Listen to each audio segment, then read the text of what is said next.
Support for this podcast comes from Frito-Lay and the 2023 Snack Bracket Championship. The Frito-Lay Snack-It Challenge is underway, and fans are voting on their favorite snacks to crown champion. We're talking about prime-time matchups between the best 64 snacks in the land. Will Ruffles Ridges reign supreme? Can Doritos defend their dynasty? Or will Smart Food use their smarts for a surprise upset? Only you can decide. Get in on all the action for a chance to win up to $1,000 or a year's worth of snacks. Let your snacks be heard. Just go to fritolaysnacket.sbnation.com to vote and enter for a chance to win. No purchase necessary. Sweepstakes ends April 3rd, 2023. Void where prohibited. Year's worth of snacks awarded in the form of 52 coupons, each good for one bag of chips. See official rules at fritolaysnacket.sbnation.com.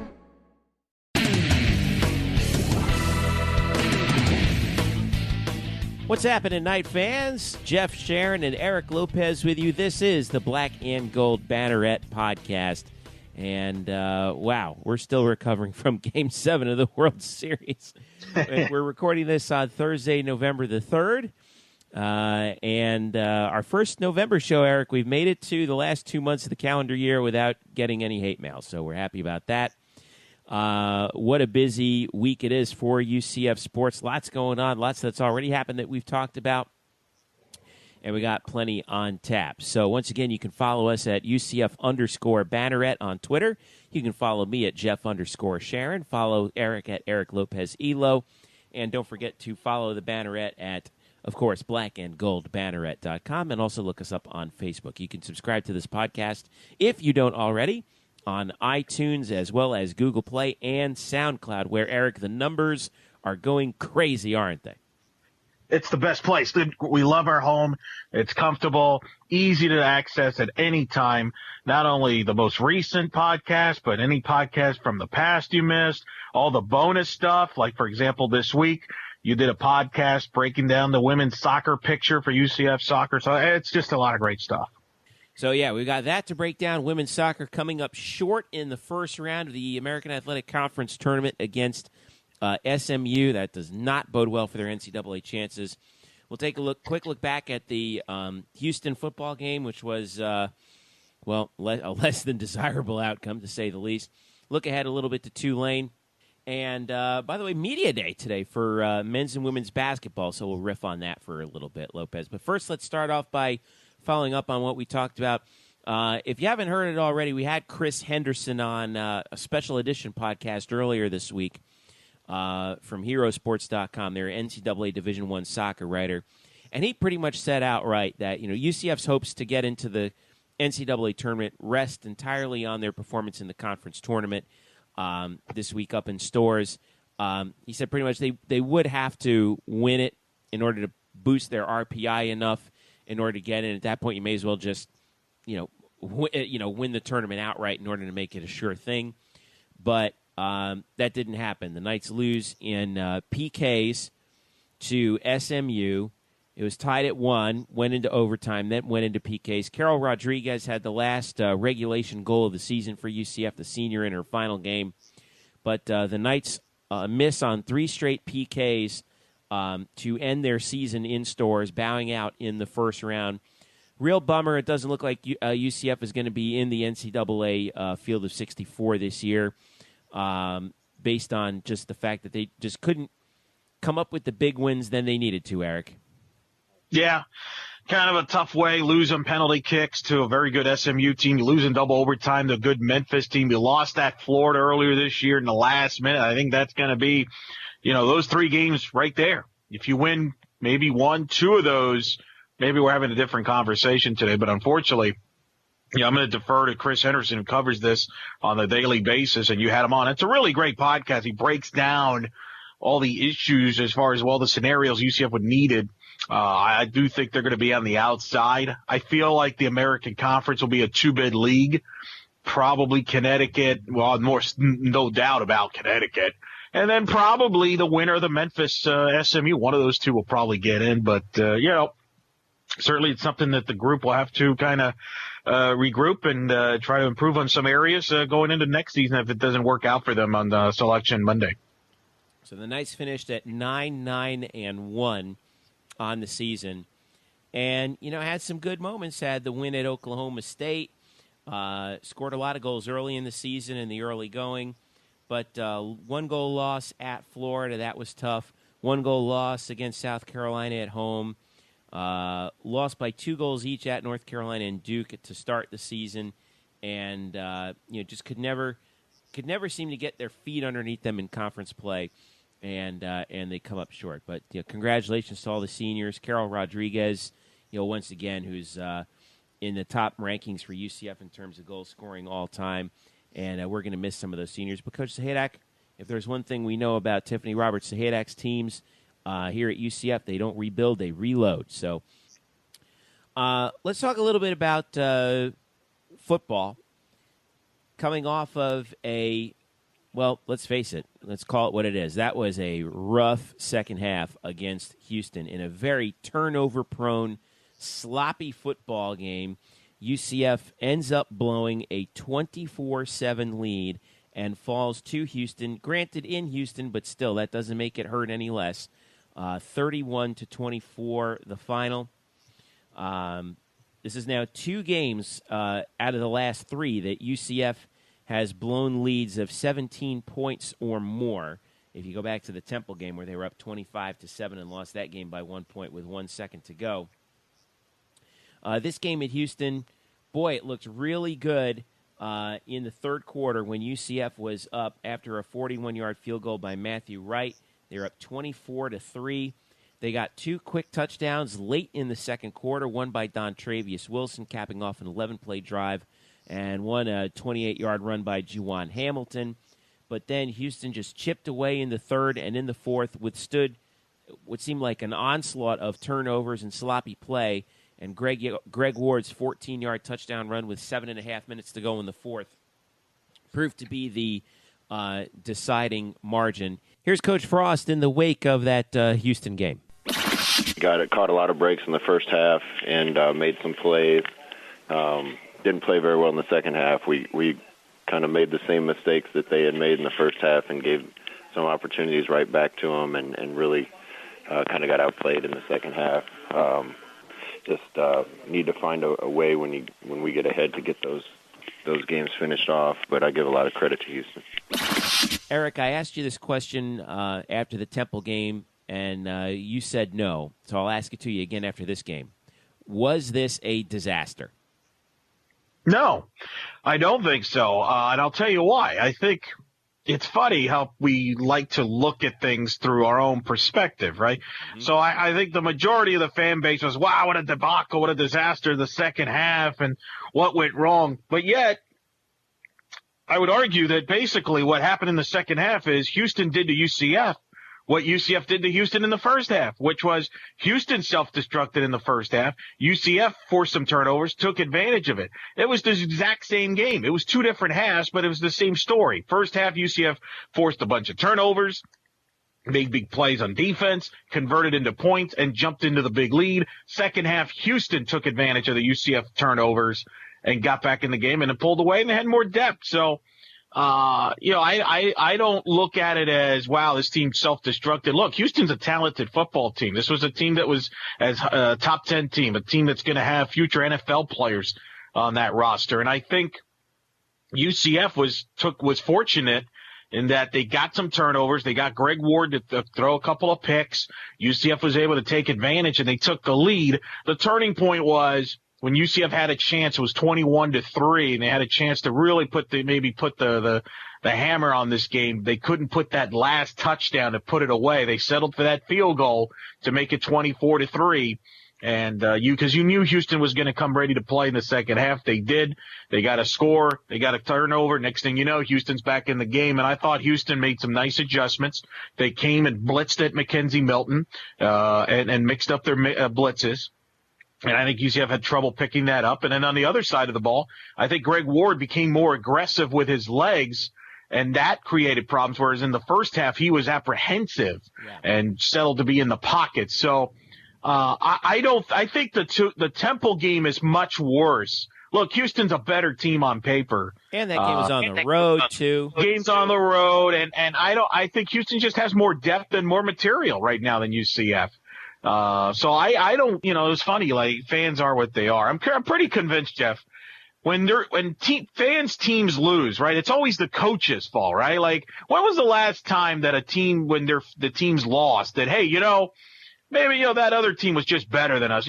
Great job by them. It wasn't, it always have to seem like to blame somebody. I told somebody, a friend of mine, like, it seemed like during the O'Leary era, right? Every game was his fault, like when they lost. But when they won, the players were great. Right. Yeah. Yeah. And I feel like that's how fans are. And I understand that.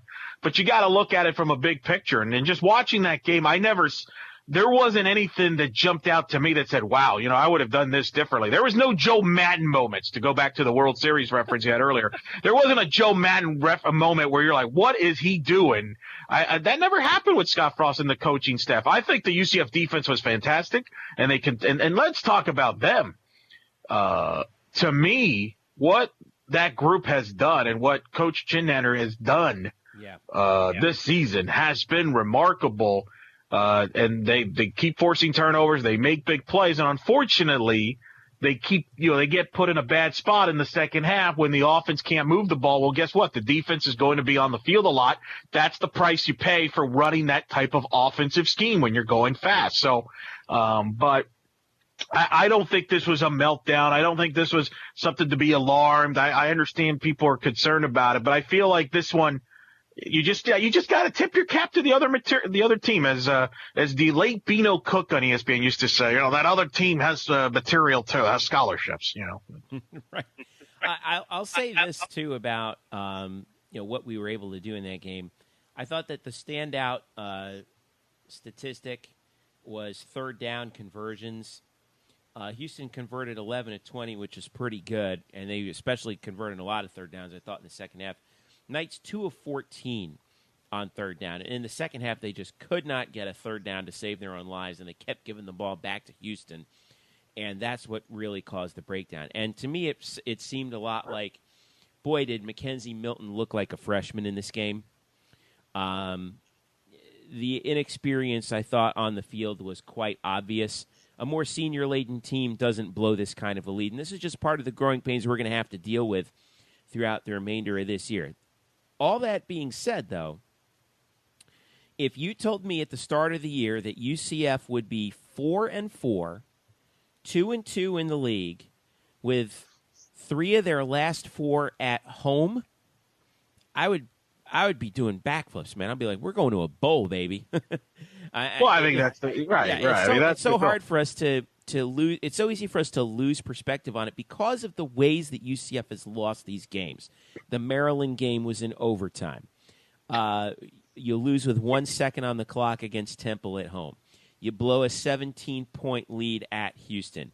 And it's easy to say, well, if only we'd done, if we would be what? We would be adding 3. We would be 7-1 if all those dominoes fell into place. Would have put up. But, okay, so I don't even think that's really fair because you're assuming that a number of things go your way when actually I thought in these games a lot of things did go your way that maybe they probably shouldn't have.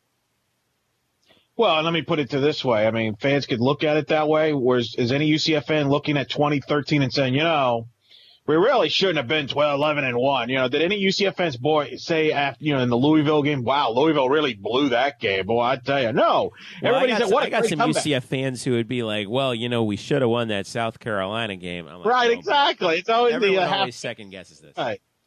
But, look at 2013. They came from behind against Louisville. No fan looked at it as, wow, Louisville blew that game. It's funny how when you blow the lead, it's your fault. But when you make the comeback, oh, what a great job you did. Right. I mean, it's things even out that way. So I don't get caught up. Yeah, you're a couple of plays here and there. You could have been 6-2, 7-1, but you're not. And things always seem to even out when those type of things. So I think that's just to kind of look at it that way. There's bigger pictures, and this team is growing. That's the main thing, and they got to learn. You're right about Mackenzie Milton. I think The issue with McKenzie, he's a true freshman who right now, to me, just doesn't have that pocket presence. And he's getting beat up. The offensive line is not doing him any favors right now. No, but he's not helping them either because he takes some sacks that really aren't necessary. He kind of rolls around. He tries to do like the Johnny Manziel where he's moving around and then takes like a 10, 15-yard sack. I mean, sometimes you just got to throw the ball away and live to play another day. So,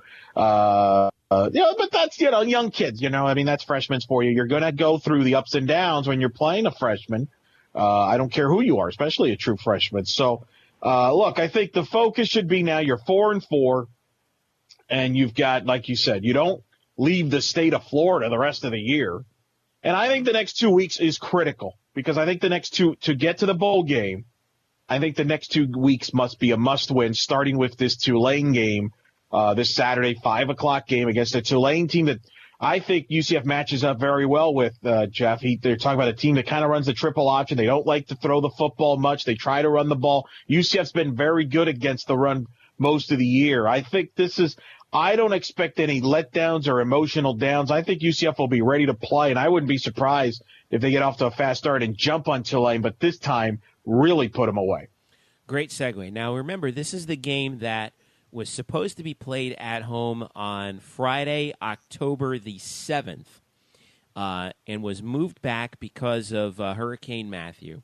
So instead of it being 2 straight home games in the middle of October, Tulane and Temple, the Knights have 3 consecutive home games prior to the War on I-4, which is at USF. So this is the first of that 3-game home stretch. Tulane, Cincinnati, and Tulsa. Let's hear from head coach Scott Frost talking about Tulane coming up. Tulane's made a lot of improvements since we watched them when this game was postponed the first time. I think they're playing really well on defense, doing some really good things on offense, especially rushing the football, and look forward to a big challenge. First of all, it's a bummer that we're not going to be able to see, this game would have been on national television. But it's not because of what happened. Well, I mean, it was going to be on. It was going to be on ESPNU. Yeah, but prime time Friday night. And instead, this game is scheduled to be on ESPN3 at 5 p.m. on Saturday. Yeah, well, I mean that's the breaks. I mean that's it is what it is. I mean a little bit of a bummer in terms of exposure, but nonetheless, Tulane not very good at least right now. But win this game and beat Cincinnati. And bang, you're bowl eligible after going 0-12. And then you got Tulsa, which is going to be tough, and then at USF, and USF's obviously very good this year. But that's a good position to be in, don't you think? Yeah, you'd rather have those at home, and I agree. I think you look at this way the schedule is. Tulane right now has yet to record a conference win. They're the last place in the West, and then Cincinnati. They have just had a mess this year. I mean, Tommy Tuberville and their team, they're not very good. They've gone through quarterbacks.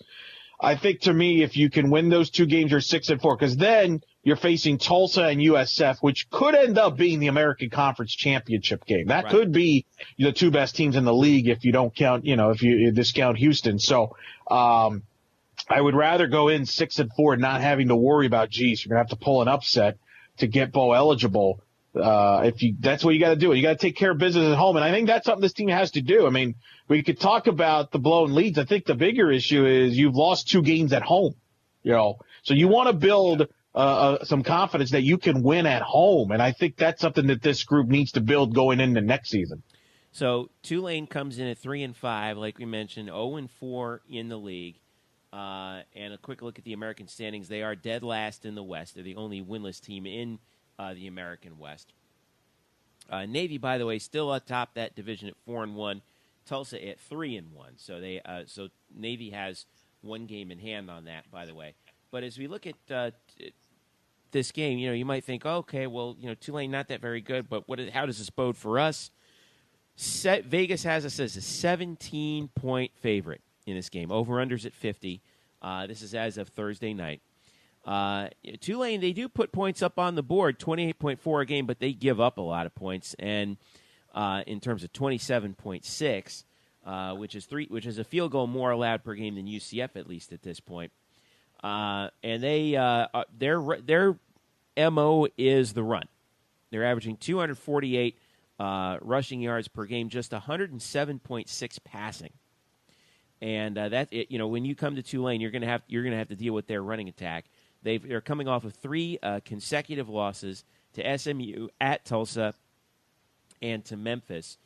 And last time, I found, if my memory serves me right, last time they came to UCF, we beat them, but in a game that was a little bit disappointing. I remember O'Leary saying that UCF played very uninspired football in a game where UCF beat Tulane, but it was very sloppy. Nick Montana, Joe Montana's son, actually was the quarterback in that game. He's gone, but that was 2014. Yeah, 2014. So and we really don't, and we don't want to bring up that last year's game in Tulane. Yeah, that was a disaster. But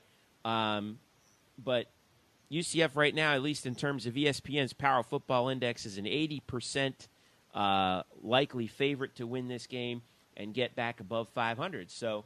Let me ask you this, and this will be my real only question for you about this game. What could go wrong? How could this go wrong? Turnovers. I mean, that's been the offense turns the ball over, gives the defense short fields. Tulane takes advantage, grabs the lead. Then that forces them. They can try to run the football. If UCF doesn't move the football, goes 3 and outs, and the defense is on the field for a while, then Tulane might be able to wear them down the stretch. So, I think if you're Tulane, the goal is to make this a 4-quarter game. If you're UCF, you want to get off to a good start and get off to a big lead and force Tulane to throw the football. That's going to be the thing. But the thing I like, again, UCF's been very good for the most part against the run this year.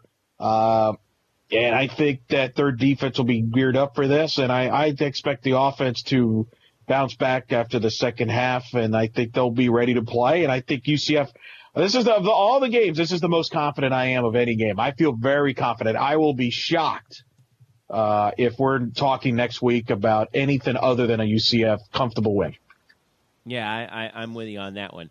I do think, though, that one of the key differences for UCF in this game is going to have to be the fact that Tulane, when they're going to try and play keep away, they're going to try and hang on to the ball with the rush, and you got to be able to answer when they come back. If they rip off a 10-play, 80-yard drive that rips 5 minutes off the clock, then you got to come back and you got to score right back quick on them again. And just it's a contrast of styles. Yeah, it's a contrast from a tempo standpoint. Tulane's going to want to milk the clock, shorten the game. UCF wants to go up tempo, have many possessions. Both teams want to run the football and establish the run. That's what's fascinating about it. But yet they want to do it in different tempo, which is very interesting. And by the way, I love that contrasting styles, which, by the way, if you're watching that game, it could make for an interesting matchup, but it also could make things pretty hairy down the line. These games between, like you said, two contrasting teams. No question about it. So if you like running the football, this is your game. And it'll come down to which team can put in their style and really put that will into the opponent. Is this a game that, under Tulane's terms, where they kind of control the clock and are on the field the entire game? Or is this a game where UCF is just gashing them for big yardage and jump out to big lead and force Tulane to throw the football to get back in the game? I think that's going to be the story on Saturday night. So this game kicks off 5 p.m. on Saturday night, UCF and Tulane at Bright House Network Stadium. You can watch the game on ESPN3 or watch ESPN. By the way, Cincinnati game, that time has been posted for November the 12th, noon kick for that one at the Bright House. No TV network announced just yet for that one, so we'll have to wait on that. But that's UCF and Tulane for you coming up. I do expect UCF to win. Do you think they cover? Yes. Okay. I think they should cover, too. They may not cover by a lot, but I still think they'll cover. And, oh, by the way, UCF busting out all black on Saturday. Armored in Black Day. They UCF equipment, UCF_equipment on Twitter, released the uniforms. Black jersey, black pants, black socks. And I've never seen this before. Black helmet with a gold outlined nitro on the side. I think this looks sharp, man. I love the fact that we've made this a thing with us, that we're trying to turn ourselves into the East Coast Oregon. I just think this is fantastic. As long as we're having better results than the Oregon team is having this year, I'm fine with it. Right. Well, I'm hopeful that we will, and like I said, it should be fun. Evening game, dressed in black, should be fun. Glad they're doing that in the evening, obviously, because you can't dress in all black in Florida for a noon kick. That's impossible. So, all right, stick around when we come back. We'll recap We'll recap volleyball, who took care of business in the war on I-4. Stick around. The Black and Gold Banneret Podcast is back after this. Hello, Night Nation. This is Andrew Fegley. This is Trey Strelka with the UCF Nightline Podcast, the original, the #1 rated UCF sports podcast. You can follow us on Twitter and Facebook. On Twitter, it's UCF_Nightline and at www.ucfnightlinepodcast.com. Be sure to subscribe to us as well on iTunes, Stitcher, SoundCloud, and YouTube. And when you get sick of listening to these guys, make sure you look us up. Don't forget, that's the UCF Nightline Podcast. Go Knights! Charge on. Now, back to the Black and Gold Banneret Podcast. And welcome back to the Black and Gold Banneret Podcast. Jeff Sharon, Eric Lopez with you. We wrapped up the football preview of Tulane. Hey, before we get to volleyball, just wanted to point out, obviously, recording this at night, I'm about to pass out, to be honest with you, because I'm working on about 4 hours sleep, just as you are, after watching Game 7 of the World Series, Eric, and some UCF connections in the World Series. First of all, obviously, a former UCF player, Cody Allen, the closer for the Cleveland Indians, who pitched very well in the World Series for the Indians as their closer. I'm actually trying to pull up his information right now. But Cody, Boone High School graduate, played briefly for UCF. He played quarterback, too, at Boone, I remember. And I actually did play-by-play for one of his games, I remember, as a senior in high school, and as a senior in college. He was a senior in high school, I believe, and I think he was younger. I think he was a freshman in high school at the time at Boone. But watched him beat Edgewater in one particular game. He had a pretty good year this year for the Indians, 32 saves, had 34 last year, pitched very well in the World Series, pitched in Game 7. One other note that actually was shared by Ben Lively, the former UCF pitcher who's now in the Philadelphia Phillies organization. Ben tweeted out an interesting little box score. He said, so I guess this happened freshman year, and he tweeted out a box score from March 5th, 2011, UCF playing Dartmouth. Lively defeated Cubs starter for Game 7, Kyle Hendricks, who was at Dartmouth at the time. 8-0 was the final in that game. UCF played Dartmouth in a very early season series. Lively went, in that March 5th, 2011 game, went 6 innings, gave up 4 hits, no runs, walked 3, struck out 3. Hendricks took the loss, pitching 5 innings, gave up 6 hits, 2 runs, walked 3, and struck out only 2. And but nonetheless, Ben, I thought that Hendricks pitched really well for the Cubs. I'm surprised Joe Madden took him out as early as he did in Game 7. But boy, has he come a long way from losing that start at UCF. And then you mentioned one other UCF connection in Game 7 of the World Series, right? Yeah, Jake Arrieta. Now, Jake Arrieta, of course, who started the Game 6 for the Cubs, pitched at TCU and actually pitched against UCF at UCF during his TCU day. So that's the cool thing about it. You go out to UCF baseball, you never know. You're going to see some big leaguers, future big leaguers, play against UCF. And we saw a couple guys, Jake Arrieta. You get to see Kyle Hendricks. The funny story about Hendricks, that night I was actually calling UCF softball. That was the night UCF Renee Lourdes-Gillespie won her 600th game in her career. Right. They beat FAMU. Coach Gillespie is a diehard Cubs fan, just like Scott Frost is, by the way. So it's kind of eerie that, I texted her about it, the fact, hey, you just won, the night you won your 600th game, the future Cubs Game 7 starter was pitching right across the street over at baseball. So it's kind of wild how that stuff kind of works sometimes. And we've had, like I said, other big leaguers. Now, you had, of course, Todd Frazier, who's an all-star with the Reds and the White Sox. He played against UCF. In fact, I called that game when he was at the University of Rutgers, a place like that. So, and we're not even talking about guys that played at Miami and Florida State that went on to the big leagues. But it's great tradition.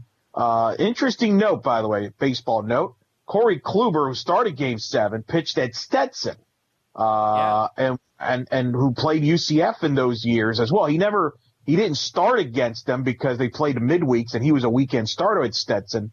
Although there was a time there, it was him, that played against UCF, and then you also had the young kid that just won Rookie of the Year for the Mets, Jacob deGrom, who was the NL Rookie of the Year, actually played shortstop and was a position player and actually did play against UCF as well when he was with Stetson. And I bring all this up because some big news came out this week.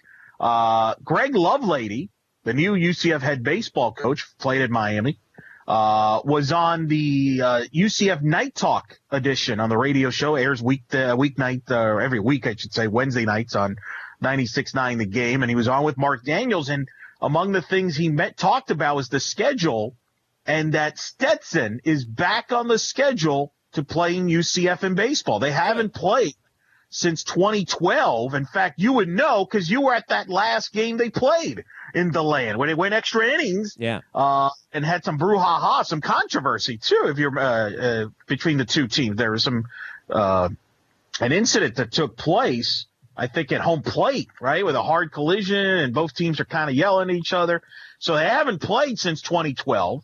And now Greg Lovelady has announced that they will play this year. I think Stetson's coming to UCF was kind of what he alluded to in the interview with Mark Daniels. And, of course, this will be Pete Dunn, the Stetson longtime head baseball coach, will be his last year. He's retiring at the end of this year. So we'll get to see Stetson and UCF play. So some big baseball news. Of course, the Black and Gold series going on this weekend in baseball to kind of wrap up the fall ball for them. But that's very big, Jeff. I'm really happy to see those two programs back playing on the diamond. They're playing in basketball. They play in softball. But now they're back in the diamond, which really for a long time has been a great baseball rivalry for both schools. You notice Pete Dunn also, it's kind of been rumored or bandied about that, remember that Pete Dunn wanted to stop the series because he didn't get along well with Terry Rooney, who was an assistant coach under Pete Dunn at Stetson for a time, right? Correct, and it all stems back from that game that you were at, Jeff, that 2012 game where it's always been a little chippy, but Dunn just did not like. He thought that UCF under Rooney was a little bit too chippy, and so he was. It's kind of a baseball thing. These things are weird. Sure, and I asked Pete about it. A little bit after that, he kind of dodged it. He said, hey, we got to play these teams. But, people that followed the programs internally kind of said, yeah, there was some tension there. There were some things that that Pete Dunn didn't like, I guess, that allegedly Rooney and his players did. And who knows who's telling. There's always multiple sides to the story. But you're right. There was some tension there, and that's why they didn't play.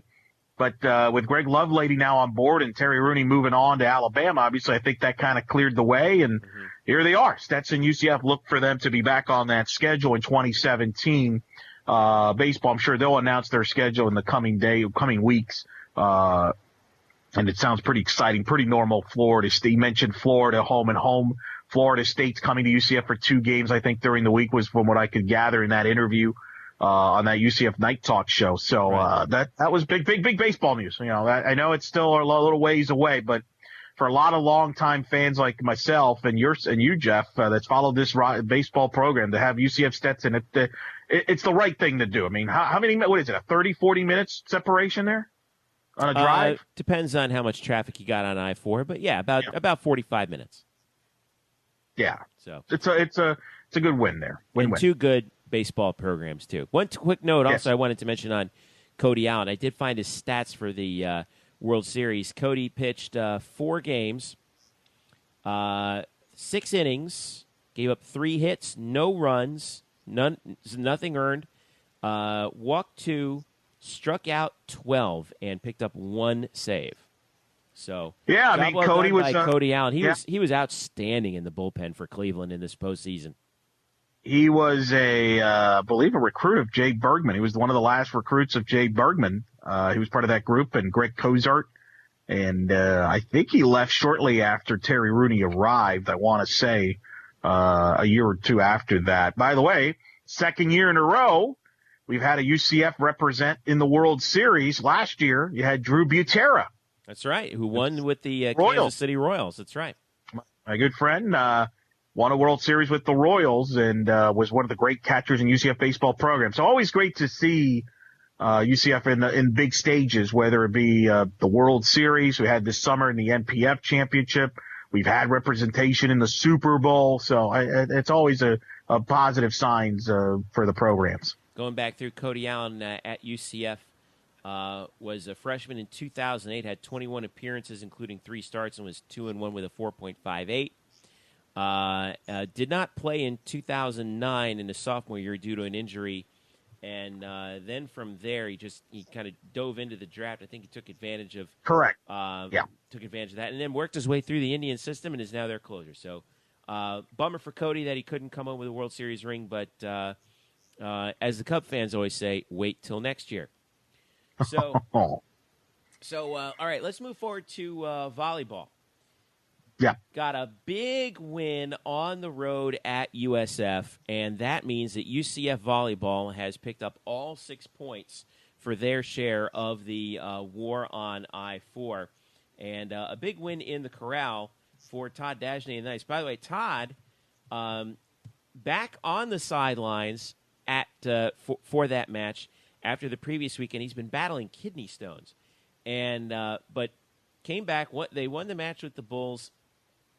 He's been a trooper, man. He's been fighting it off, and but the Knights get the sweep, move to 19-7 overall, 9-4 in the American. USF, by the way, 16-9, 7-6. But got the win, 26-24 in the third. Jayla Hervey had 19 kills. Kia Braid on the other side had 16.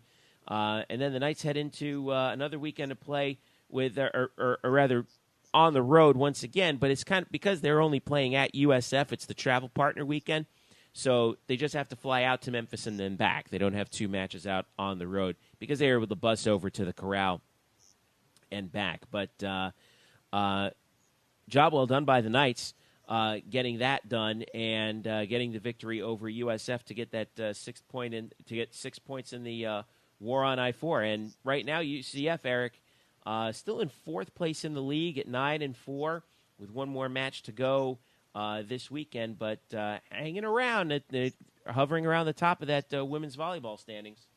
It is. I mean, this is a critical stretch here. 4 straight road matches. You mentioned starting at USF, then you go to Memphis, then you go to first place SMU on November the 10th, and then at Tulsa, not an easy place to play on the 12th. I think this road trip is critical for UCF to be successful on a lot of levels, from a conference championship chase standpoint and from an RPI standpoint. UCF's 58 in the RPI. So, if you get quality wins on the road, that'll serve well in the RPI. And I think they got to go at, if you can go 3-1 on this road trip, then I think the back end of the schedule kind of works to your favor. Then you have Temple at home on the 18th of Friday, which will be televised on the American Digital Network. Mm-hmm. And then you got UConn at home. And then you're at Tulane and at Houston. Those are winnable games, and UCF can finish strong. And sometimes that could be the difference. Even if you don't win the conference title, if you're playing your best volleyball at the end and the committee sees that, they might get you in. So, very important stretch. Good win. And a good win always beats USF. I think people will never have to apologize for that. And that's one thing that Todd's done very good, Jeff, since he's been here. He has had a lot of success against USF, and sometimes that that means a lot to the alumni and the boosters. Let's not kid. Yeah, and one other note I wanted to add to that too: the fact that UCF is now leading USF 15-9 in the war on I-4 standings. And I had one other shout-out that I wanted to give out in cross-country, by the way. American Athletic Conference Cross-Country Championship in Cincinnati. UCF finished higher than USF, by the way, as a team. SMU defeated Tulsa for the top finish. But UCF defeats finishes better than USF. And then also, I want to give a quick shout-out. Anne-Marie Blaney won the individual conference championship in cross country with a time of 20 minutes and 14 seconds, taking the victory in cross country. And I think that's in the 5K, if I'm not mistaken. So congratulations to her. And she actually managed to help UCF out because for the second time, she comes home with the American Athletic Conference championship. So job well done by Anne-Marie and contributing to UCF in the war on I-4 battle with USF, where once again we lead them 15-9 in the standings. All right. By the way, the next opportunity for some points in the War on I-4 rivalry, the football game, November 26th. Oh. 6 points on the line in that one, baby. And a trophy of its own, too, by the way. Still haven't seen the new trophy yet. I hear that it's going to be based on the I-4 shield. I'm waiting to actually see that. I have a feeling you'll see it on the week of that football game. Yeah, they're going to have to unveil that pretty soon. So, all right. One last note on men's soccer. They have one last match of the season. It's senior day. They take on Cincinnati Saturday, November the 5th at noon at the UCF Soccer and Track Complex prior to the football game, of course, which takes place later at 5. Knights wrapping up the season. 4-10 overall. Has not been the best season in the world for Coach Brian Cunningham and his crew, but hopefully they can get a win to close it out. Seniors who wanted to mention who are going to be playing their last game at UCF. Diego Bacelar, the midfielder, senior from Brazil, transferred over from Creighton, by the way. He'll be finishing his UCF career. Also, Javier Clavijo from Weston, down by my neck of the woods in Broward County, went to Cypress Bay. He'll be finishing up as well for UCF. So hopefully they can send those two guys out on a win. Tough season for Brian Cunningham's squad, but you always want to end on a positive note on Senior Day. So, all right, Lopez. Well, we got a weird week coming up because we've had we got the Memphis volleyball match coming up. We got the football game, of course. What are you looking forward to the most right now? Well, it's weird this weekend. I'm actually going to try and looking forward to heading out Friday, catch a little bit of the end of fall ball for softball, and then a little bit of the Black and Gold series. They're playing 3 games. Yeah. They played their first one, I think, as we recorded this Thursday. Yeah, I was at basketball media today. As I was coming out, I heard the PA. I heard our buddy Dean Smith on the PA. There you go. At the baseball complex, announcing that first game of the Black and Gold series for Greg Lovelady's team. Correct. I'm going to try and head out there for that second game on Friday. Do a little softball, baseball, kind of checking in on both sides there. So I'm looking forward to that, catching up there. I haven't actually spoken to Coach Lovelady yet. Hope to do that. And then obviously I'll talk to Coach G and see how she feels how the fall's gone. So I'm looking forward to that. And obviously monitoring volleyball. I'm just looking forward to seeing UCF football back here. I mean, we haven't, it's a lot of home games coming. Yeah, you got a lot of games coming up. And I know we're looking forward to next week. Obviously, we'll get more football, but basketball just around the corner. You mentioned it. You're on media day. Men's basketball starts on the 14th on Monday. Women's basketball starts on Sunday the 13th. So I'm looking forward to, Jeff, getting into some basketball talk here in the immediate future as soon as next week. Yeah, I met Coach Abe today for the women's team. She's really excited about everything that she gets to work with here at UCF. So, and then also we had a little future podcast information for you. Had a really nice one-on-one during media day with B.J. Taylor coming off of his injury last year that basically sidelined him the whole year. He's really excited to get back after it for UCF and under new head coach Johnny Dawkins, the former National Player of the Year when he was a player at Duke, and, of course, former Philadelphia 76er and San Antonio Spur, and a former head coach at Stanford, now at the helm for UCF. Coach, we talked about Coach Abe on the women's side. Katie Abramson Hendrickson is coming over from Albany, where she's been to the NCAA tournament a couple times, and she's really excited to get started here at UCF as well. So the new car smell is back in UCF basketball, so that's exciting. We'll have that for you coming up in forthcoming shows here on the Black and Gold Banneret Podcast. So once again, for Eric Lopez, my name is Jeff Sharon. Real quick, Eric, what are you working on this week? Yeah, I mean, just go to Eric Lopez Ela Bench. I'll be over at the fall ball a little bit and, for both softball and baseball, and so I'll tweet some stuff from there. Look for some details there, and don't forget Tuck and O'Neill too, where we can hear you all the time. Larry and Mike do their thing weekdays 3 to 7 on 1080. But the big thing I also for the audience, we got some nice surprises coming up here on the podcast. Some special guests coming in. Yes. Again, I encourage you. We had Chris Henderson, who did a great job there. Women's soccer. That's kind of the stuff we're gonna do here. We're gonna see some special guests, and we're not gonna mention any names right now, but you'll be very pleasantly thrilled. We're gonna give you some familiar names coming down the line. Yeah, and talk about in depth some things that maybe aren't talked about elsewhere, and really in all sports. And I think that's what we're really excited about. So you want to keep it here, not only on Eric Lopezilo, not only on Jeff's Twitter account, but also on the website Black and Gold Banneret as well. And also there'll be a little article I wrote UCF Houston television ratings too, right? That'll be up there. Right. We're going to have that up tonight and ready to go, so you can catch that while you're listening to our podcast right now. So be sure to check that out on blackandgoldbanneret.com. Beautiful. Always a pleasure, sir. It's always a fun time. You know, you got to recover from the World Series. You got to get up there, get some energy, man. I know. I thought it was bad when my son was 4 months old and he still wasn't sleeping through the night, man. These World Series games. But I'll tell you what, you didn't hear anyone complaining about how long that game was. It was 5 hours, but you didn't hear anyone complain. That was a hell of a game. So. And 40 million people tuned in to watch. A record. And by the way, I know there's a lot of folks out there on social media who we are friends with in the UCF family who are big-time Cubs fans. You mentioned Coach Gillespie, Scott Frost as well, Cubs fans.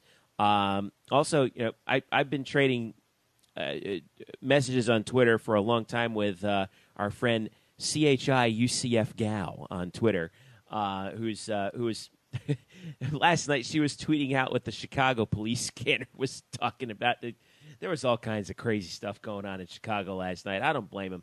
And then, of course, another UCF alumnus who got me my first break in the television business, Jason Mader, the former sports director at Central Florida News 13, who's now working at Georgia Tech. He's a huge Cubs fan. I asked him, how you doing this morning? He's like, very tired, but I'm happier than you could possibly imagine. So wanted to send big shout-outs to all the UCF fans who are Cubs fans out there. There's a lot of them out there, more so than you think, which happens when your team is basically on national TV for a long time, as they were on WGN for forever. So all those Cubs fans out there, enjoy it, soak it in. It's a lot of fun. So, all right, Eric, we'll talk to you soon, brother. Talk to you later, Jeff. All right. Don't forget, you can follow us at UCF_Banneret on Twitter. And don't forget to look us up on Facebook and subscribe to our podcast on iTunes, Google Play, and SoundCloud. So for Eric Lopez, my name is Jeff Sharon. Thank you so much for listening. This has been the Black and Gold Banneret Podcast.